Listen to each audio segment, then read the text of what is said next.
Hello, welcome viewers to my next episode on Krish TV. I was on a pilgrimage to Varanasi, Prayagraj and then to Ayodhya. I returned to Chennai from Ayodhya via Bangalore as there is no direct flight to Chennai.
I was flying on a private carrier from Ayodhya to Bengaluru. Initially, the sky was clear. A little later, the commander of the flight made an announcement requesting the passengers to fasten the seat belt as it was expected to face turbulent weather during the flight.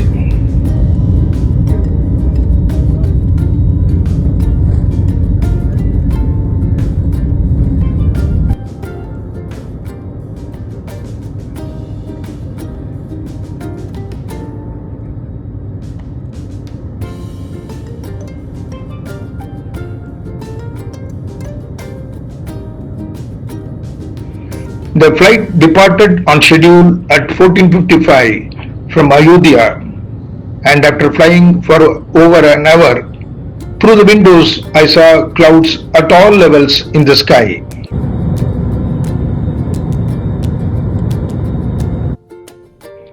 I saw thick and dark clouds through the windows and felt that commander of the flight was navigating and trying his best to avoid those clouds, thereby minimizing the turbulent effect inside the cabin and the passengers are less inconvenienced. The flight made a soft landing at 6:15 pm instead of 5:30 pm. I enjoyed this flight journey all the more on reaching its destination Bengaluru, as I came to know that some of the flights earlier into Bengaluru were diverted to other cities due to inclement weather conditions. In this context, I sought an expert opinion from Wing Commander S Sukumar, who served the Indian Air Force for 21 years and had flown Gnat and Mig 23 fighters, and later served as commander of the private airline Jet Airways for 19 years and had flown as senior commander ATR 72, Boeing 737 and Airbus 330 aircrafts. Welcome Wing Commander S Sukumar to my next episode on Krish TV. Does Cockpit Crew at the origin station get a briefing of an inclement weather en route of their flight and also its destination?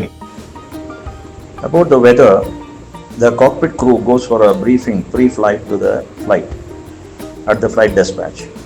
The flight dispatcher briefs them about the en route weather and also the terminal area forecast and the METAR, which is a local weather for a period of 3 hours from the time of their arrival. So they are well aware of the weather en route and also what to expect at the end of the flight towards the destination.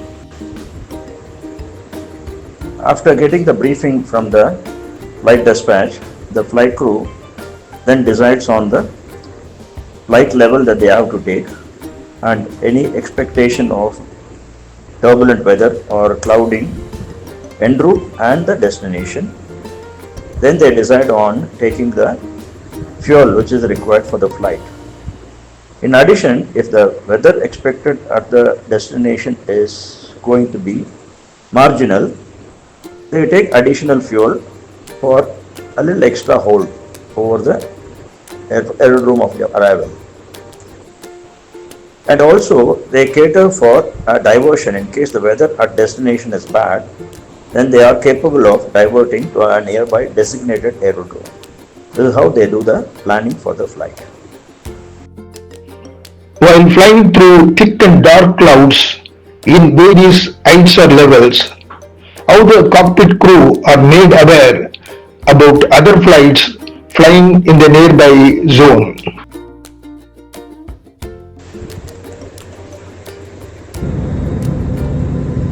While flying, if they encounter clouding and which are in the type of cauliflower type of mushroom type of clouds, then they circumnavigate this, and if they are darker clouds, then they do not penetrate, they still avoid these clouds by deviating from the track which they are flying. For this, they use a radar on board the aeroplane which is called a weather radar, which gives the picture of the weather, that is moisture bearing clouds and turbulent clouds in front of them. The weather radar helps them in maneuvering the aeroplane to the left or right for avoiding the clouds so that the turbulence level is very minimal for the passengers and the aeroplane. And as far as flight levels are concerned, these flight levels for different aeroplanes to fly are designated by the air traffic control in that region. And anytime if the aeroplane wants to deviate from this, that means if you want to change your track or if you want to change your level to climb above and below, you have to take a positive clearance on the radio telephony from the air traffic control. Only then you can deviate. This is done by the cockpit crew well in time so that they don't enter any turbulent weather. Similarly, all the aeroplanes flying in that area have to follow the same procedure with the air traffic control, which is a centralized control center for the aeroplanes flying in that control region. This is how we avoid collisions with other aeroplanes or interfering with the traffic which is in the aerospace in the same area where it is all full of clouds. During a flight, the cabin crew normally makes an announcement that fasten your seat belts as turbulence is expected, and also please remain seated with your seat belts on even though the seat belt signs have been put off.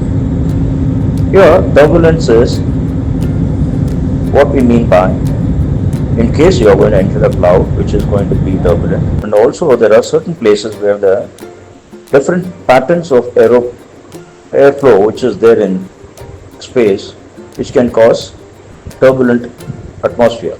Thereby the aeroplane starts shaking. So as a precaution, they advise you to keep your seat belts fastened.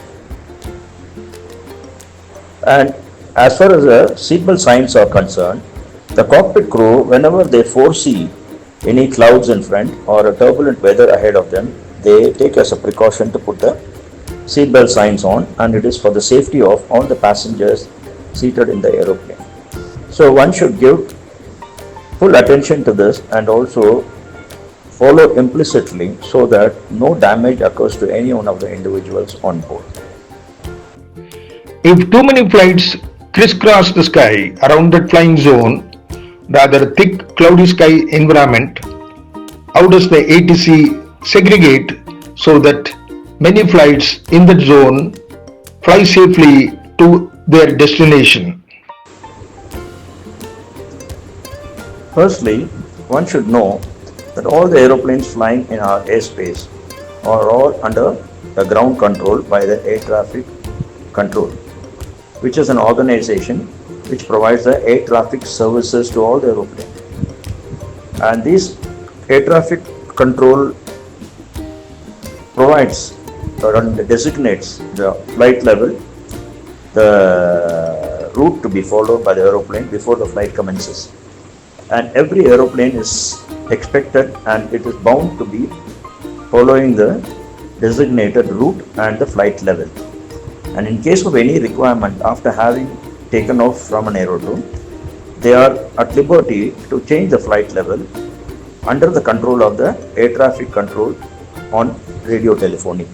This can be due to various weather requirements or various fuel requirements which they may expect en route.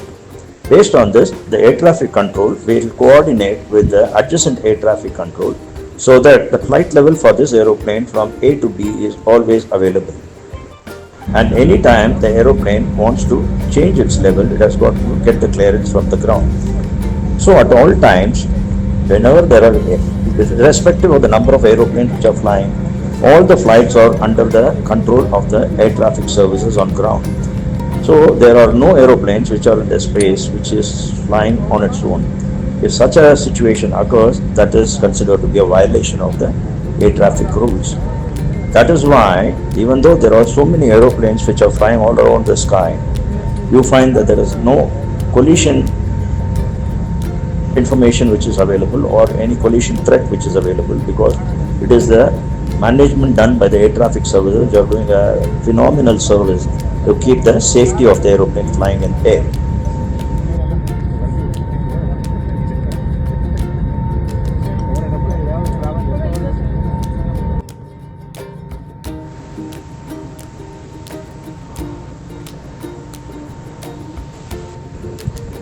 Now these air traffic services have got radar control which is available with them. So on the radar they can always monitor the aeroplanes which are flying on the routes which are designated to them. And these radars are also coordinated between flying regions like Chennai, Bangalore, Bombay, Calcutta, Delhi and Nagpur.